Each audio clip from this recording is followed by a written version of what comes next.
Hey Cosmos, I'm Rito. Have you ever wondered why glass is transparent? Why light can pass through glass but not wood, rock or metals? In order to understand this, we must know what glass actually is. Glass is made of melting many minerals at very high temperature, almost 1800 degrees Celsius.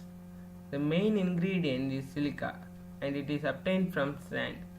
The chemical formula of silica is SiO2 and is also called silicon dioxide.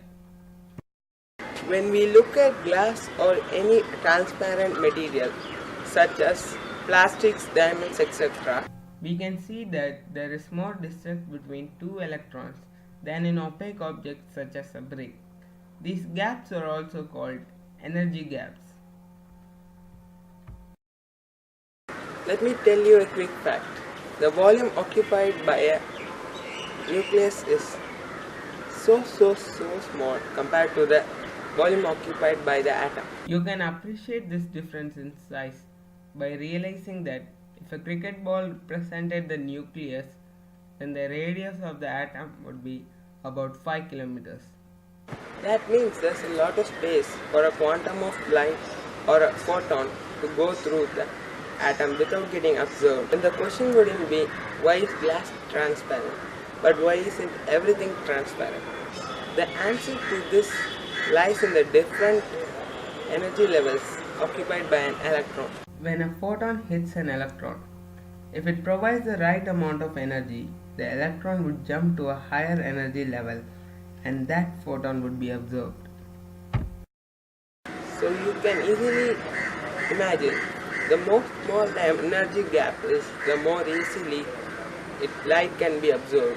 So you should have also understood that lesser the energy of the electromagnetic wave, the more easily it can pass through, because it wouldn't be able to give enough energy for the electron to jump to a higher energy level. Radio waves have the least amount of energy, and the most energetic of all is gamma rays. We can easily find the value of their energy using the formula E is equal to hc by lambda, where h is the Planck's constant, c the speed of light, and lambda is the wavelength of the electromagnetic wave.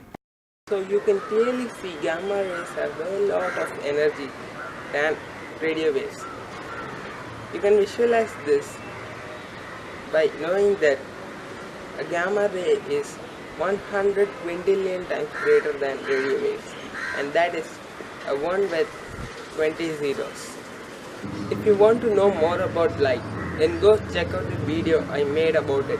Okay, now back to radio waves. We know that radio waves have the least amount of energy, and that's why they can pass through most of the objects. And that is also the reason why they are used in transmitting many television and radio programs. As we saw earlier, the energy level in a glass is very high. It just so happens that our visible light is unable to provide enough energy for the electron to jump to a higher level, and thus the light doesn't get absorbed. But this is not the case for other electromagnetic radiations such as UV rays, X-rays and gamma rays, because they have enough energy to send the electrons to its next energy level. Okay, so hope you liked this and understood what I said. So see you next time. Until then, in Cosmic.